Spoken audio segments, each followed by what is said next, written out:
우리가 12월이 되면 자연스럽게 예수님에 대하여 묵상하게 됩니다. 여러분은 예수님 하면 가장 먼저 무엇이 떠오르시나요? 예수님. 어떤 분들은 예수님 하면 하나님 우편에 앉아서 사람들에게 섬김받고 경배를 받는 분으로만 생각하시는 분들이 계십니다. 저도 처음에는 예수님이 그런 분이신 줄 알았어요. 하지만 예수님을 인격적으로 만나고요, 예수님을 더 알아가면 알아갈수록, 그리고 그분과 사귀면 사귈수록 예수님은 우리가 닿을 수 없는 저 높은 곳에서 섬김만 받는 분이 아님을 제가 깨닫게 되었습니다. 제가 한 가지 확신하는 것이 있다면 예수님은 지금도 어느 촌락의 쾌쾌한 뒷골목에서 손수 팔을 이렇게 걷어 올리시고요, 허리춤에는 수건 한 장 두르시고 가난한 사람들, 소외됐던 사람들, 상처받은 사람들의 발을 닦고 그들의 아픔과 상처를 치유하고 만지고 계시리라 저는 분명히 믿습니다. 여러분도 이것을 믿을 수 있기를 간절히 바랍니다.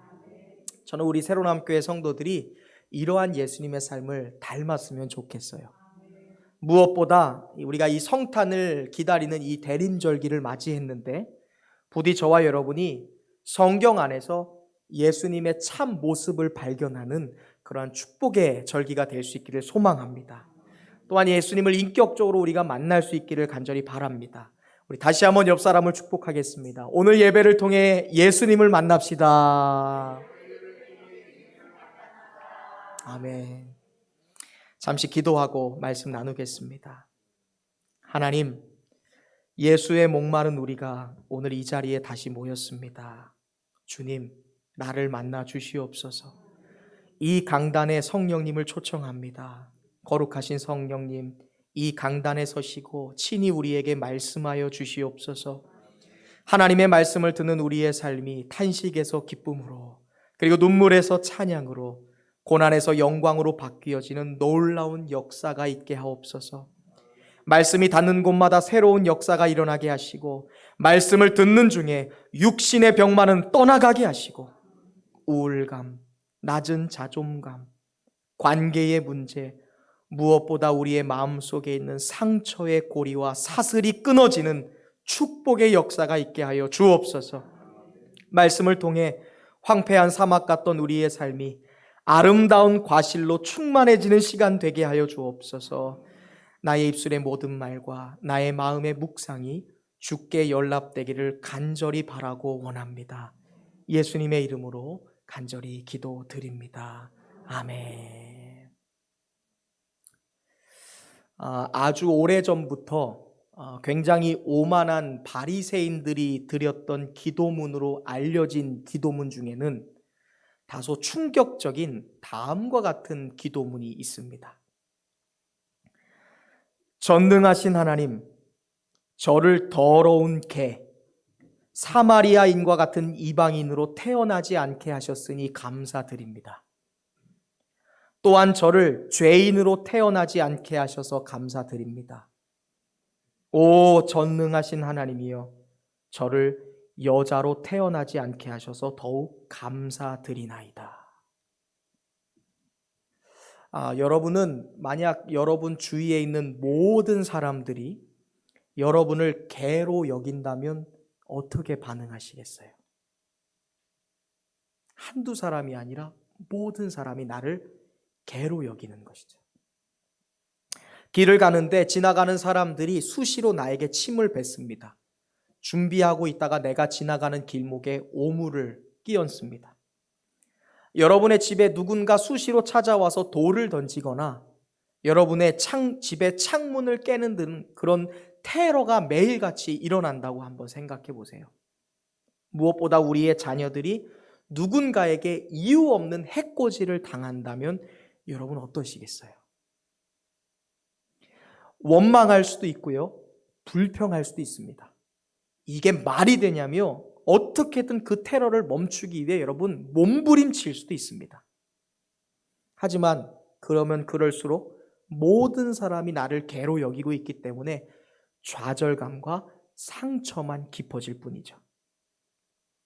그래서 우리가 어쩌면 그래, 어차피 개 취급 당하는 것, 그래, 역으로 오히려 내가 세상을 개 취급하면 되지. 그렇게 할 수도 있을 것이죠. 하지만 그러면 그럴수록 세상의 모든 것이 무서워지기 시작할 것이고요. 만나는 사람마다 그 사람이 두려워지기 시작하실 거예요. 그런데 더 심각한 것은 이 모든 상황이 항변할 수조차 없는 상황입니다. 이 모든 일들이 그냥 태어나면서부터 나에게 주어진 멍해인 거예요. 이 모든 일들이 그리고 나에게서 끝나는 것이 아니라 나의 자녀에게로, 그리고 나의 자녀의 자녀에게까지 이어지는 절대 벗어날 수 없는 굴레라면 과연 우리의 기분은 어떨까? 오늘 본문에는 이렇게 우리가 생각하기도 싫은 정말로 끔찍한 이 고통의 시간을 살아왔던 한 여인의 이야기가 나옵니다.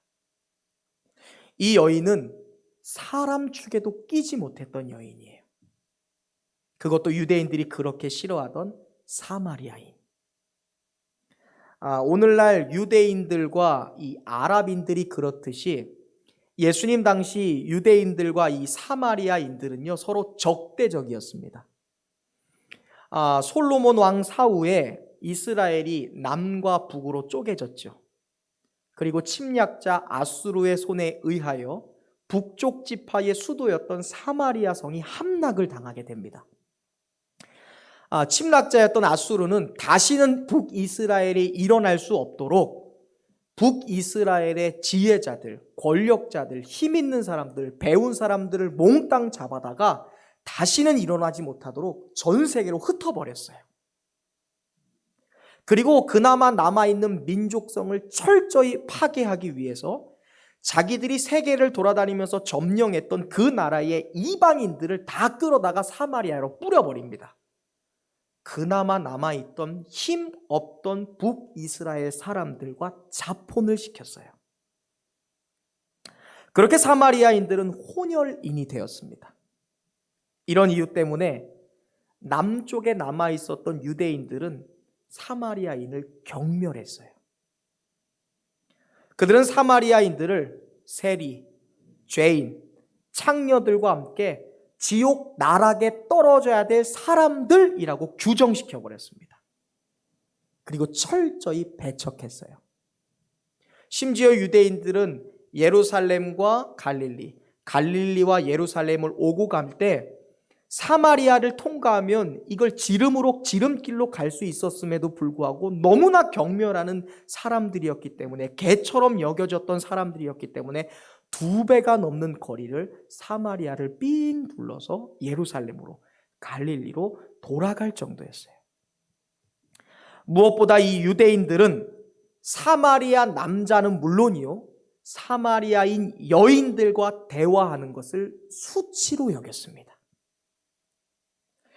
지금도 그렇지만 이 유대 랍비들은요, 길을 가다가 자기의 아내를 만나도 아는 척을 안 한답니다, 여러분. 그리고 바리새인 중에는 길거리에서 마주치는 여자를 피하기 위해서 눈을 감고 길을 지나가다가 담벼락에 이마를 부딪혀서 피를 흘리면서 지나다니는 바리새인들이 그렇게 많았대요. 지금도 그래요. 이방인 여인들을 보면 눈을 마주치지 않으려고 이렇게 눈을 감고 지나가다가 벽에 이마를 부딪혀서 피가 나는 경우가 허다했습니다. 오늘 본문에 나오는 이 여인은 사마리아인이었고요, 게다가 유대인들이 경멸하는 여자였어요. 우리는 이 여인에 대해서 여러분 아마 익히 들어서 잘 알고 계실 거예요. 지금 사파 너무너무 많이 보셨죠? 우리가 얼마나 은혜로운 아름다운 그림입니까? 이 아름다운 그림에 여러분 녹아져 있는 그녀의 속사정 여러분 아세요? 성경에는 이 여인이 남편이 5이 있었으나 라고 말해요. 그러니까 이 여인이 5번 결혼했던 여인입니다. 그런데 지금 살고 있던 6번째 남자도 자신의 남편이 아니었다라고 말하고 있어요. 사람들은 이 정보를 가지고 아주 쉽게 이 여인을 판단해요. 부정한 여인, 음란한 여인, 함부로 이 여인에 대해서 손가락질합니다. 더러는 이 여인을 가리켜서 그녀는 창녀였다라고 극단적으로 말하는 사람들도 있어요. 그런데 저는 전혀 동의할 수 없어요. 이 여인이 창녀였다라고 말하는 견해에 저는 동의하지 않습니다. 여러분, 우리가 오늘 생각을 한번 바꿔보면 어떨까요? 이 여인이 5명의 남편을 갈아치웠던 부정한 여인이 아니라 5명의 남편을 다 갈아치웠던 그런 음란한 여인이 아니라, 그리고도 남편이 아닌 남자와 살고 있는 부정한 여인이 아니라 5명의 남자에게서 모두 버림을 받았던 그러한 아픔을 가진 여인이라면 과연 어떨까? 제가 지금 근거 없는 말씀을 드리는 게 아니에요, 여러분. 1세기 당시에 오만한 사람들, 1세기 당시를 살아갔던 특별히 오만한 남자들의 눈에 여자라는 존재는요, 그저 이방인과 죄인들이 서 있는 그 지옥 나락의 줄 끝에 저 멀리 끝자락에 초라하게 그리고 위태롭게 매달려 있는 존재일 뿐이었어요. 이것이 1세기 당시의 남자들의 눈에 여자라는 존재였습니다. 심지어 그들은 다음과 같은 모세의 계명을 들먹이면서 여자는 그저 남자가 소유하는 많은 재산 중에 일부일 뿐이다 라고 얘기했어요. 출애굽기 20장 17절에 이런 말씀이 있습니다. 너의 이웃의 아내나 그의 남종이나 그의 여종이나 그의 소나 그의 낙이나 무릇 내 이웃의 소유를 탐내지 말라. 여자를 낙이나 소나 종처럼 소유, 재산의 일부다라고 말하는 것. 이것을 근거로 1세기의 남자들은 여자는 남자의 재산의 일부일 뿐이다라고 생각했어요. 아마 이 여인은 그러한 오만한 생각을 가졌던 남자에게서 처음 자신을 사랑하지도 않는 남자의 첫 번째 재산, 소유가 되었었을 거예요. 모르죠. 그녀의 아버지가 돈이 필요해서 그냥 사랑하지도 않는 남자한테 내 딸을 사가시오, 내 딸의 주인이 되시오 하면서 돈 얼마 받고 사랑하지도 않는 나이 많은 남자에게 이 딸을 팔아버렸을 수도 있는 거잖아요. 그것이 첫 번째 남편이었을 수도 있잖아요. 이 여인은 아침에는 소처럼 일했을 거예요. 그리고 밤이면 그 남자의 정욕을 채우는 정말로 도구일 뿐이었겠죠. 그런 이 여인에게 있어서 남녀 간의 순수한 사랑이라는 것은 사치품처럼 느껴지지 않았을까요? 아름답고 고귀한 사랑, 그것을 꿈꾸는 것은 정말 드라마, 영화에나 나올 것 같은 꿈꿀 수 없는 상상이었을 것 같아요. 결국 사랑하지도 않던 여자를 소유했던 이 여인의 첫 번째 남편은 결국 이 여인에게서 실증을 느꼈을 거예요. 생각해 보세요. 사랑하지도 않는데, 그저 소유로 생각했는데, 그저 자기네 많은 재산의 일부라고 생각했는데 무슨 사랑을 느꼈겠어요, 이 여인에게. 결국 이 여인의 첫 번째 남편은 이 여인에게서 실증을 느낀 나머지 이 여인을 버렸을 거예요.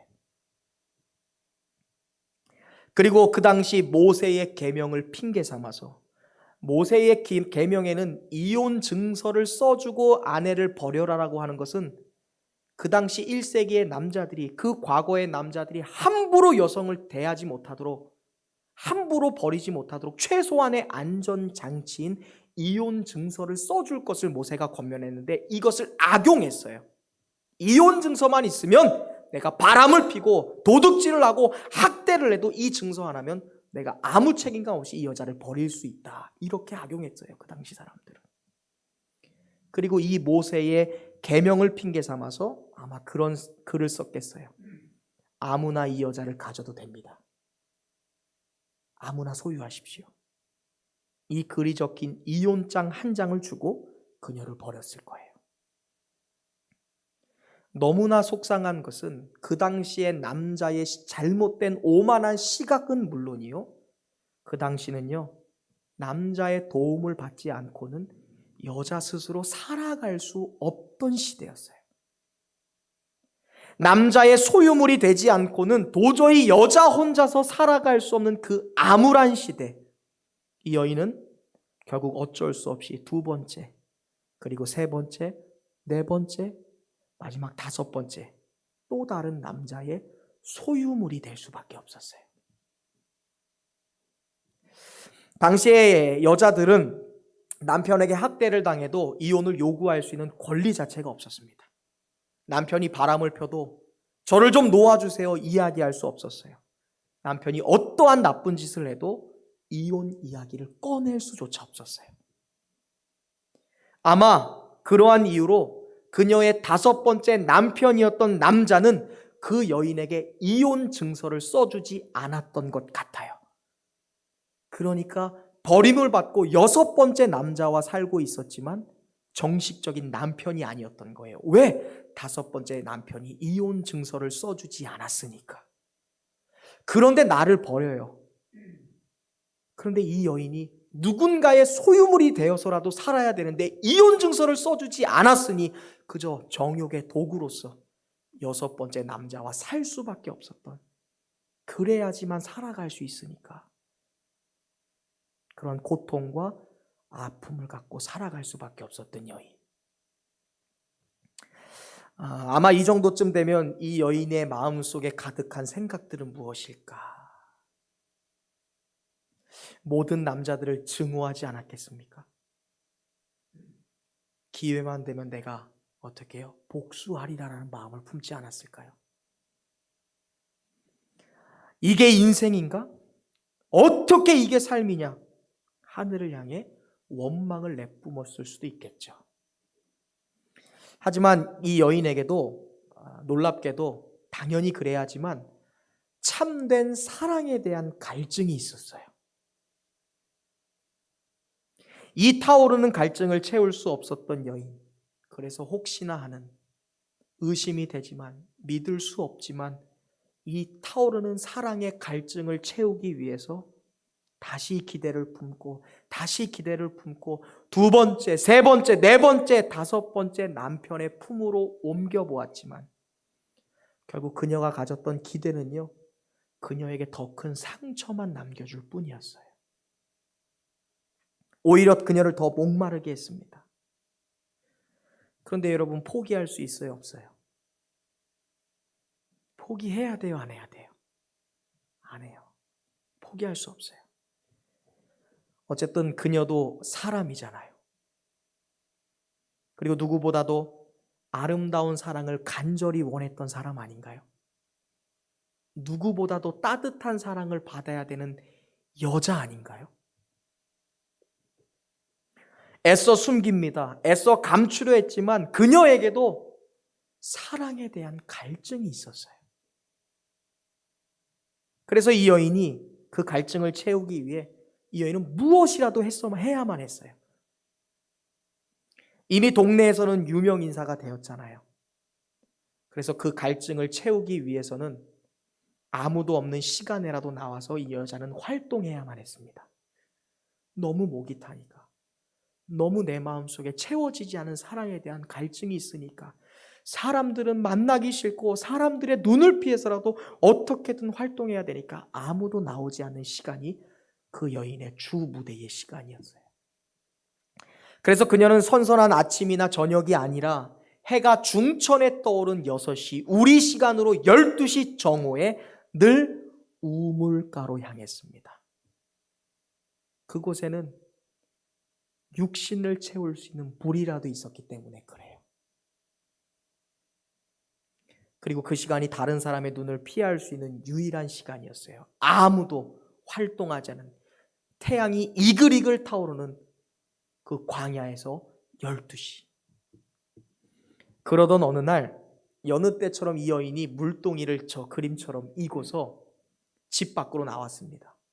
그리고 오늘 본문에 보니까 우물을 향했다라고 말씀해요. 이 우물은요, 자기의 조상으로 알려진 야곱이라는 사람이 판 것으로 알려졌던 우물이었어요. 지금으로부터 3700년 전의 우물입니다. 이 여인이 향했던 우물은 자기가 태어나기도 전 1700년 전에 파놓았던 우물이에요. 생각해 보세요. 이 당시에 무슨 관람하는 곳이 있었겠어요? 뭐 무령왕릉, 뭐 경주 불국사처럼 멋있게 꾸며놨겠습니까? 1700년 전의 우물 보잘것 있겠어요, 여러분? 아마 더러웠을 거예요. 굉장히 불편했겠죠. 그런데 왜 이 여인은 아무도 찾아오지 않는 그렇게 어떻게 해요? 오래됐고 불편한 야곱의 우물을 찾아갔을까?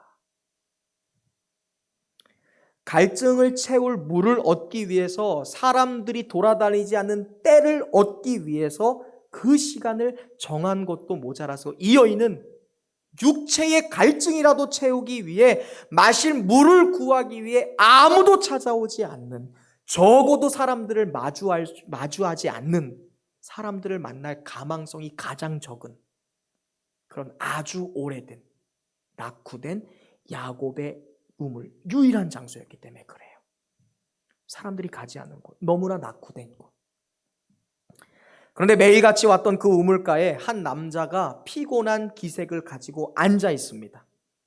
가까이 이르러서 보니까 뜻밖에도 이 남자는 이 마을 사람이 아니에요. 그는 한눈에도 알아볼 수 있을 정도, 그리고 한눈에도 알아볼 수 있는 유대인이었습니다. 유대인 남자는 사마리아인, 특별히 사마리아 여인을 뭐처럼 여겨요? 개처럼 여기는 사람이에요. 그런 그가 멀리서부터 다가오는 자신을 바라보고 있는 거예요. 그리고 그 시선을 느끼고 있지만 애써 이 여인은 그 시선을, 눈길을 피합니다. 그리고 그 남자를 지나쳐 우물에 다가간 여인은 자기가 가지고 왔던 물 기를 그릇을 우물에 던져 넣어요. 그리고 그 순간 이 남자가 이 여인에게 말을 걸어요. 혹시 나에게 그 물을 좀 주실 수 있습니까?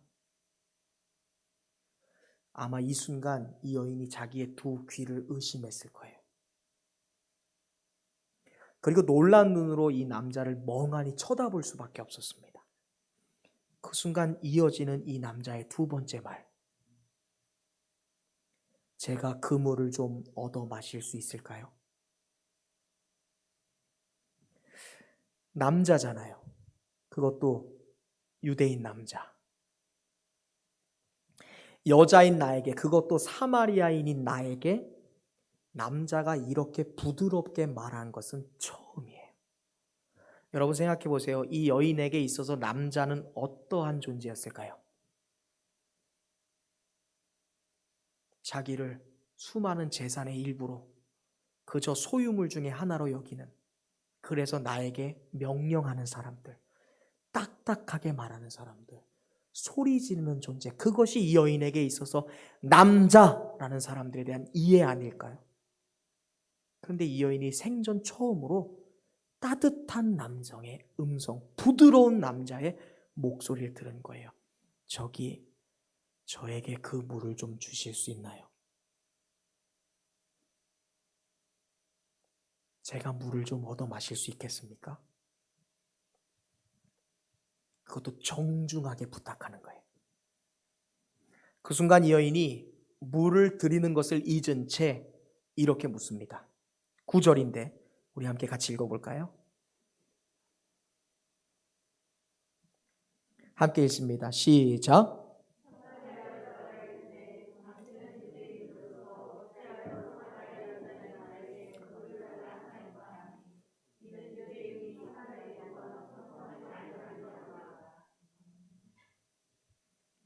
당신은 유대 남자 아니신가요?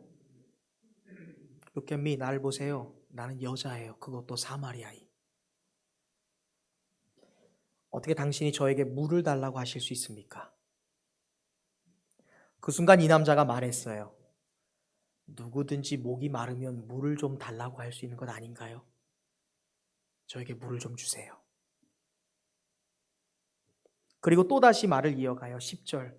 내가 만일 하나님의 선물과 또 너에게 물을 달라 하는 이가 누구인 줄 알았다면 오히려 네가 그에게 구하였을 것이요 그는 너에게 생수를 주었으리라. 13절 예수께서 대답하여 이르시되 이 우물물을 마시는 자마다 다시 목마를 것이다. 그러나 내가 주는 물을 마시는 사람은 영원히 목마르지 아니하리니 내가 주는 물은 그 속에서 영생하도록 솟아나는 샘물이 되리라. 제가 당신을 보니까 내가 목마른 것보다 당신의 영혼이 더 목말라 보이네요. 당신은 나에게 지금 야곱의 우물물을 줄 수는 있지만 저는 당신에게 끊임없이 솟아나는 영원한 샘물을 줄 수 있는데 혹시 신뢰가 되지 않는다면 제가 당신에게 그 샘물을 드려도 될까요? 이 얘기하시는 거예요, 지금. 이 여인은 도저히 믿을 수가 없는 거예요.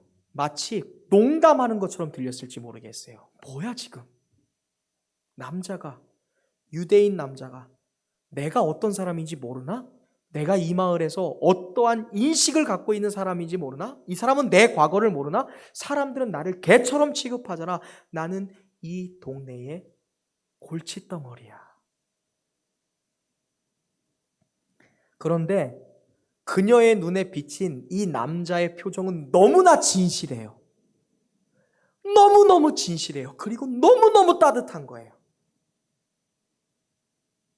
그의 말 한마디 한마디가 떨어질 때마다 이 여인의 가슴에 하나하나 차곡차곡 눈이 쌓이듯 막 쌓이기 시작해요.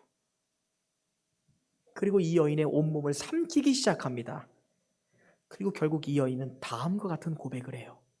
15절 말씀 함께 읽어볼까요? 읽습니다. 시작.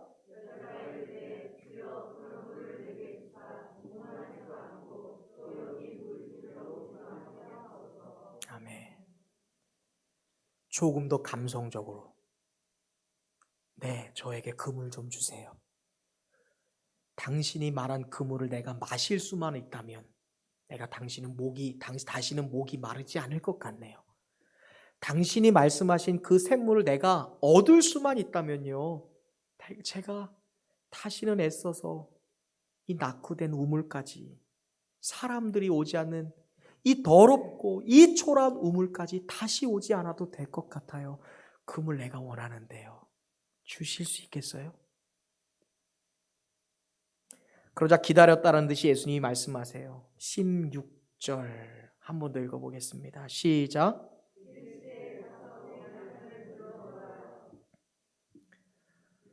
그러면 당신이 해야 될 일이 있어요. 먼저 해야 될 일이 있어요. 당신의 남편을 좀 데리고 와 보실래요?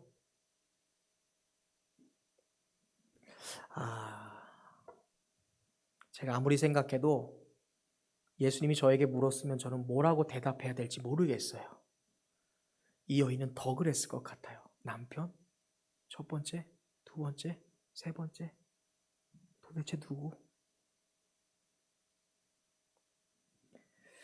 젊은 나이에 이미 남편 5을 거쳤습니다. 그리고 지금은 6번째 남자와 살고 있다라고 얘기해야 될까요? 6번째 남편이 아닌 사람, 그 사람이라도 지금 데려와야 될까? 이내 여인은요, 그래도 담담하게 대답했어요. 여러분 잘 들으셔야 돼요. 지금 이 여인이 하는 말은요, 생전 처음 자기의 속내를 누군가에게 처음 얘기해 보는 거예요. 아무에게도 얘기해 본 적 없는 속내, 아무에게도 말할 수 없었던 감춰진 과거를 이 여인이 처음으로 드러내는 거예요. 저는요, 남편이 없어요. 그 말을 들은 주님이 더 부드러운 음성으로 말씀하셨어요. 내 말이 옳다. 내 말이 옳다. 그래요. 당신 말이 정말 맞네요. 당신에게는 5명의 남편이 있었고 지금은 6번째 남자와 살고 있지만 그 남자도 지금 당신의 남편이 아니니 나는 남편이 없습니다 라고 말한 당신의 말은 진실입니다. 당신은 정말로 목마른 여자이군요. 이 부분을요, 적어도 두 가지 정도로 생각해 볼 수 있어요. 첫 번째, 제가 이렇게 표현해 볼게요. 지금 예수님이 이 여인을요, 탈수기에 넣고 이 여인을 탈탈탈 털고 계시는 거예요. 무슨 의미인지 아시겠어요? 어떤 느낌인지 아시겠어요? 이 여인을 탈수기에 넣고 최강으로 그냥 막 털어내고 계시는 거예요. 여러분, 어떤 기분이 드세요? 고통스러울 것 같죠? 아플 것 같죠? 그런데 이 여인은 그게 아프지 않아요. 오히려 시원해요. 왜? 자기 혼자만 끙끙 앓았던 이야기, 나 혼자만 그 깊은 암울한 그 고독 속에서 혼자만 눈물 짓고 있었던 이야기잖아요. 숨기고 싶은 과거였습니다. 너무나 아픈 이야기라 감추고만 살았는데 그래도 그것이 나의 인생의 이야기잖아요. 부끄럽지만 아프지만 그래도 그것보다 더 중요한 거는 나라는 소중한 사람의 이야기잖아요. 그것이. 그게 부끄럽다고 입을 닫고 얘기하지 않는 것은 어쩌면 나의 인생 전체를 부인하는 일이잖아요. 고통스럽지만 아픈 과거지만 그거를 말할 수 없는 자체는 나 스스로 나를 부인하면서 살아왔던 거잖아요. 오히려 그것보다 나를 드러내는 게 낫죠. 그 모든 과거를 지금 예수님께서 탈탈 터시듯 터는 거예요. 너에게 남편이 5이 있었으나 지금 마지막 살고 있는 6번째 남편도 너의 남편이 아니구나. 모든 것을 다 털어버리시는 거예요. 숨기고 싶었던, 감추고 싶었던 모든 것들을. 여러분, 이 여인이 살아가면서 자기의 과거를 누군가에게 이야기해 본 적 있을까요? 이야기할 수 있는 사람이나 있었을까요? 아마 누구한테도 이야기해 본 적이 없었을 거고 누구도 관심을 가져본 적이 없을 거예요. 첫 번째 남편을 어떻게 만났고 그 사람은 나를 어떻게 대했고 그 사람이 나를 어떻게 버렸고 기대했지만 2번째, 3번째, 4번째, 5번째 남편이 나에게 어떻게 대했는지, 그것이 얼마나 고통스러웠는지, 그들에게 모두 버림받았을 때 그것이 얼마나 나에게 힘들고 어려운 시간이었는지 이야기할 수가 없었어요. 이야기할 수 없다는 것은 뒤집어서 말하면 나는 분명히 살아있는데 나를 죽은 것처럼 여기는 것과 똑같아요. 내 이야기가 사라져버리니까. 아무리 힘들고 어렵고 아무리 감추려고 한다 하더라도 그렇게 그냥 살아가는 것은 그렇게 너무나 아름다운 이 여인의 삶을 온통 부정하는 일이 되는 거잖아요. 그래서 너무나 부끄러운 건데, 아픈 것인데, 숨기고 싶은 건데, 감추어야 될 것인데 그 모든 것을 예수님이 탈수기에 넣어서 탈탈 털고 계시니까 오히려 시원한 거예요. 내가 누구인지 아픈 거지만 분명히 알아주는 사람이 있으니까 너무너무 시원해요. 내가 어떻게 고통스러웠고 얼마나 힘들었는지를 이야기해주는 사람이 처음으로 나타나는 거예요. 2번째, 이 여인은 생전 한 번도 경험해보지 못했던 따뜻한 공감이라는 감정을 느낍니다. 그것도 누가? 남자가. 자기에게 상처를 주었던 존재가 자기를 생전 처음 공감해주는 따뜻한 존재로 다가오는 거예요. 더 이상 나 혼자가 아니라는 감정을 느끼는 거예요. 그것이 너가 남편이 5이 있었으나 지금 함께 살고 있는 6번째 사람도 너의 남편이 아니다 라는 그 말이에요. 내가 너를 잘 알고 있다라는 거죠. 이 여인의 속을 다 알고 있잖아요. 이 여인의 삶을 다 알고 계시잖아요. 지금 예수님이 그걸 말했잖아요. 그거를 지금 하나하나 다 말씀하고 계시잖아요. 내가 너를 알고 있어. 다른 사람은 몰라도 나는 당신의 모든 아픔을 다 알고 있어라는 말이에요. 이게 그동안 사람들 눈 피하느라 힘들었지, 고통스러웠지, 내가 다 이해해라는 말이잖아요. 그동안 애써 감추느라 힘들었지, 안심해, 내 앞에서는 숨길 필요 없어. 다 알고 있고 공감하고 있으니까. 그동안 혼자인 것 같아 외로웠니? 아니야. 나를 봐. 지금 내 앞에 네가 있잖아. 내가 함께하고 있어. 내가 날고 있어. 안심해. 이제 너를 마음껏 오픈해도 돼 라고 말씀하는 거예요. 사람들이 속일수록, 남자들이 너를 이용할수록 너는 더 사랑에 목말랐지. 그래서 아무도 없는 시간, 별 볼 일 없는 이 누추한 우물에 올 수밖에 없었지. 걱정하지 마. 이제 내가 너를 채울 거야. 이제 내가 너의 삶에 영원히 메마르지 않는 생수가 될 거야. 내가 너의 삶의 생수가 되어줄 거야. 그 순간 이 여인이 깨달았어요. 그리고 난생 처음으로 남자 앞에 진심으로 무릎을 꿇습니다. 명령받아서 무릎 꿇은 것이 아니에요. 처음으로 자신 안에 있는 진심으로 남자에게 무릎을 꿇었어요. 그리고 남생 처음 고백합니다. 선생님, 당신은 선지자이십니다. 당신은 예언자시네요. 그렇게 예수님은 목말랐던 우물가의 여인의 삶에 생수가 되어주셨어요. 나아가 예수님은 이 여인에게 예배의 은혜라는 것이 무엇인지 자세히 가르쳐 주세요. 너무 친절하게. 이제 앞으로 너의 인생을 이끌어갈 수 있는 영원한 샘물이 무엇인지 예배라는 것을 통해 가르쳐 주신 거예요.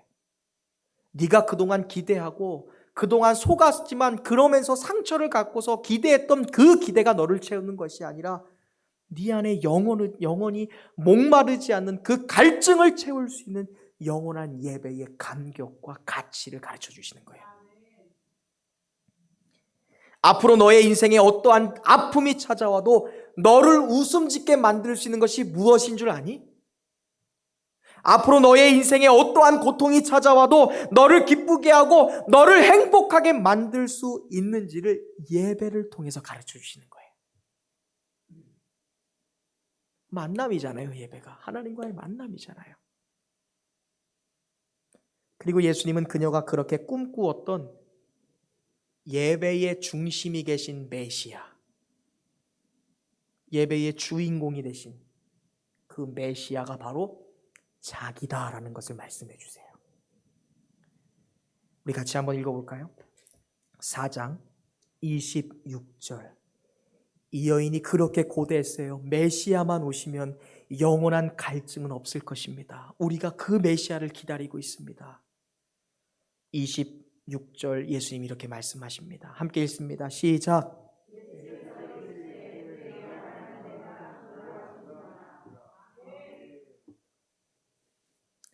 내가 그 사람이야. 지금 네 눈앞에 있는 내가 바로 네가 그렇게 고대하고 기다리던 메시아야. 이 여인이 너무 놀랐어요. 그래서 예수님의 말씀이 끝마치기 전에 그 자리에서 벌떡 일어납니다. 그리고 어디로 뛰어들어가죠? 자신이 살고 있었던 그 마을. 그 마을은 어떤 사람들이 있는 곳이에요? 자기를 개처럼 여기는 사람들, 나를 손가락질하는 사람들, 나에게 테러를 일으키는 사람들, 나를 미워하는 사람들, 나에게 부정한 여인, 더러운 여인, 창렬하고 나를 모함하는 사람들로 가득한 그 마을로 들어갔어요. 그리고 그곳에서 이 여인은 미친 듯이 예수님을 전하기 시작합니다. 내가 메시아를 만났다. 내가 메시아를 만났다. 내가 만난 메시아는 우리 마을 사람도 아니었고 사마리아인도 아니다. 내가 만난 메시아, 그분은 유대인이다. 그 사람이 지금 나에게 영원한 생수를 주셨다. 와서 보라. 와서 보라. 성경은 그녀의 외침에 놀란 마을 사람들이 예수님 앞에 나왔다라고 말씀하고 있어요. 그리고 40절, 예수님이 그 순간 그날 그 동네에서 이틀을 거하십니다. 그리고 예수님이 말씀을 전하기 시작했어요. 그리고 그 말씀으로 말미암아 그 말씀을 듣는 자들로 말미암아 믿는 자가 더욱 많아졌다. 그리고 예수님의 말씀을 통하여 그 마을 사람들이 참으로 예수님께서 구주, 하나님의 아들, 구원자이신 줄 알게 되었다라고 말씀하고 있어요. 여러분, 저는 이 대목에서 그런 생각을 해봤어요. 과연 예수님께서 이 마을에 지금 이틀을 거하셨잖아요. 이틀을 거하실 때 예수님이 그 마을 사람들에게 어떤 말씀을 전했을까라는 생각을 해봤어요. 이 사람이 지금 유대인이잖아요.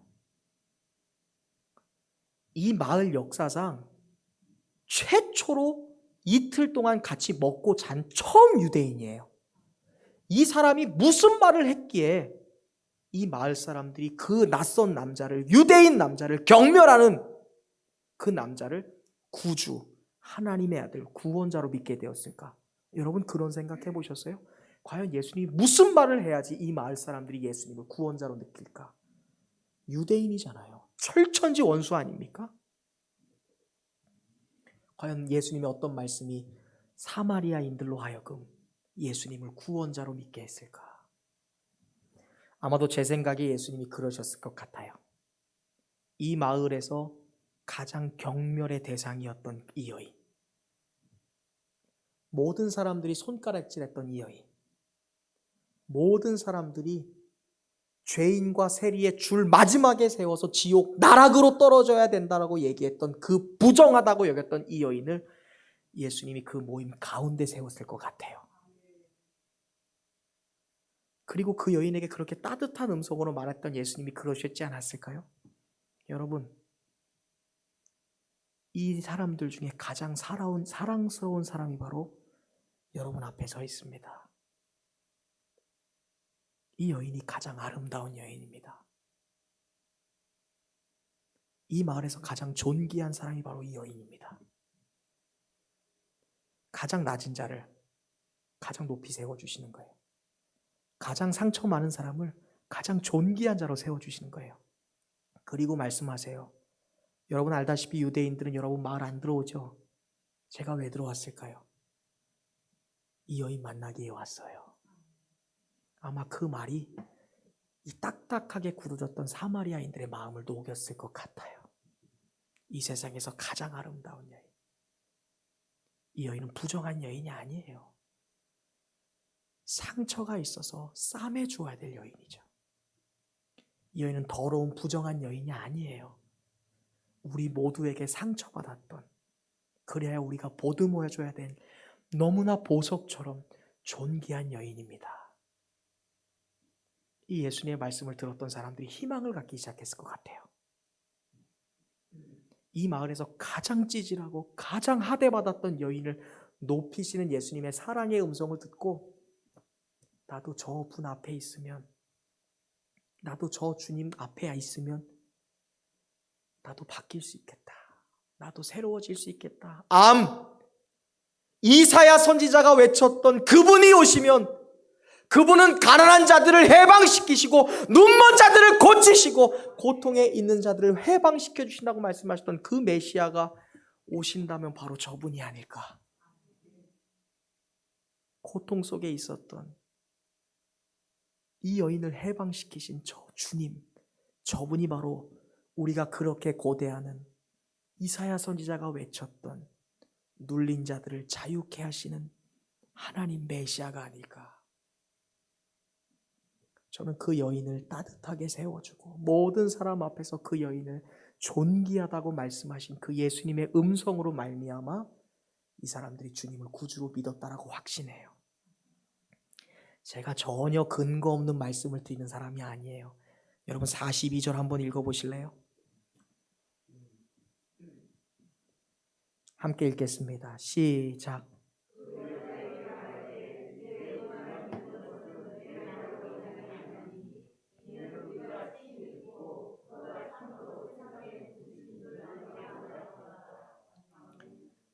우리가 왜 믿게 된 줄 알아? 네가 우리 마을로 뛰어 들어와서 내가 메시아를 만났다라는 그것 때문에 믿게 된 게 아니라 우리가 이틀 동안 거하면서 우리에게 하나님과 바리새인들, 하나님과 사마리아인들, 사마리아인과 유대인들, 그리고 너와 우리의 깨어졌던 관계를 회복시키셨던 그 예수님의 구세주의 말을 듣고 우리가 그 사람을 믿게 된 거야 라고 얘기해. 과연 유대인 남자의 어떤 말이 이 사람들의 마음을 녹일 수 있었겠어요? 그 여인을 향한 동일한 사랑의 메시지, 그 여인을 세워주고 회복시켜주시는 그 따뜻한 음성이 딱딱하게 굳어졌던 사마리아인들의 마음을 녹인 거예요. 놀라운 것은 이 모든 순간에, 그리고 그 중심에 누가 있었어요? 이 사마리아인, 우물가의 여인이 있었다라는 거예요. 그리고 이틀밖에 안 되는 시간이었지만 그 짧은 시간, 예수님과의 만남을 통해 이 여인의 삶에는 상상해 본 적도 없었던 놀라운 삶, 새로운 삶이 시작되었어요. 이전까지는 이 세상의 모든 남자를 혐오했습니다. 복수를 꿈꿨던 여인입니다. 그런데 이제는 모든 남자를 사랑할 수 있게 되었어요. 왜? 내 안에 영원히 메마르지 않는 샘물이 있으니까. 그분이 누구예요? 예수님. 더 이상 증오할 필요가 없어요. 혹시 모르죠? 예수님 앞에 나오지 않았던 사람들도 있으니까 여전히 마을에서 이 여자가 지나갈 때 멸시와 그런 따가운 눈총의 시선으로 이 여인을 바라보는 사람들이 있었을지 몰라요. 그런데 이제는 신경 안 써요. 왜? 내 안에 있는 뜨거운 샘물이, 그 차오르는 샘물이 그 차가운 멸시와 천대와 그 따가운 눈초리를 다 녹여버리니까. 더 이상 과거의 고통으로 눈물 짓지 않아도 됩니다. 더 이상 아픔과 그러한 마음의 고통 때문에 슬퍼하지 않아도 돼요. 왜? 나의 고통을 공감하시고 그 모든 고통 가운데 나에게 새로운 삶을 주신 예수 그리스도라는 영원한 샘물을 이 여인이 얻었기 때문에 그래요. 여러분 그거 아시죠? 이 여인이 경험했던 이 기적과 같은 만남이 오늘 저와 여러분들도 동일하게 경험한 만남이라는 것 알고 계신가요? 적어도 저는 그래요. 저는 그렇더라고요. 계산해 보니까. 우리가 바로 우물가의 여인 아닐까요? 시간이 지났습니다. 어느 날 그 따뜻했던 음성을 가졌던 예수님이 골고다 언덕에서 십자가를 지고 처형당했다라는 소식이 온 팔레스타인에 퍼지기 시작했어요. 아마 이 여인의 귀에도 들렸을 거예요. 그분이 십자가에 달려서 돌아가셨다. 근데 여러분 그거 아세요? 유대인들 바리새인들이 예수님을 잡아 죽일 때 십자가 처형으로 예수님을 판결 내릴 때 그 판결물 죄목 중에 하나가 사마리아인들, 그 경멸한 버러지 같은 지옥 나락에 떨어져야 되는 개 같은 사마리아인들과 상종했고 그들과 함께 식사를 하고 그들과 함께 잠을 자고 그들과 함께 친구가 되었다. 이것이 예수님을 죽이는 죄목 중에 하나였다는 거 기억하세요? 이 예수님이 십자가에서 마지막 죽으실 때 하셨던 말씀 기억하신가요? 내가 목마르다. 내가 목이 말라. 놀랐죠? 이상하죠? 예수님은 자기를 다 퍼주고 자기를 희생하고 자기를 깨트리면서 누군가의 목마름을 채워주셨는데 정작 자신은 목마름에 죽어가셨어요. 이제 우리가 어떻게 해야 될까? 과연 우리가 어떻게 해야 될까? 우리가 예수님의 목마름을 채워줘야 되지 않을까요, 여러분? 우리가 예수님의 목마름을 채우는 성도들이 돼야 되지 않을까요? 기도하겠습니다. 주님, 오늘 우리는 예수님과 만난 사람들 첫 번째 시간으로 우물가의 여인의 이야기를 나누었습니다. 아무에게도 말할 수 없었던 고통의 과거, 눈물 짓고 감추고 숨길 수밖에 없었던 고통의 시간, 주님이 내게로 찾아오셔서 정말로 별처럼 내 삶에 들어오셔서 내가 너의 아픔을 공감하고 있고 내가 너의 아픔을 다 이제 치유해 줄 거야. 나에게 영원한 생명을 주신 그 예수님으로 인하여 오늘 저와 여러분 우리 모두가 새로운 삶을 살 수 있었습니다. 하나님이 대림절기를 지나며 우리에게 오신 예수님 그리고 예수와 만난 사람들 우리가 그 주인공들 되게 하여 주옵소서. 나의 삶에 무한한 샘물을 퍼주시면서도 정작 자신은 목마름 때문에 죽어가셨던 예수님, 오늘 우리가 그 예수님의 목마름을 채울 수 있는 주님의 친구 되게 하시고 은혜의 빚진 자로서 우리가 살아가게 하여 주옵소서. 우리의 삶, 그 냄새나고 그 쾌쾌하고 그 보잘것없던 우물가에 찾아오신 예수님, 그 예수님으로 인하여 감사드립니다. 이 모든 말씀 우리를 찾아오신 구주 예수 그리스도의 이름으로 간절히 기도하옵나이다. 아멘.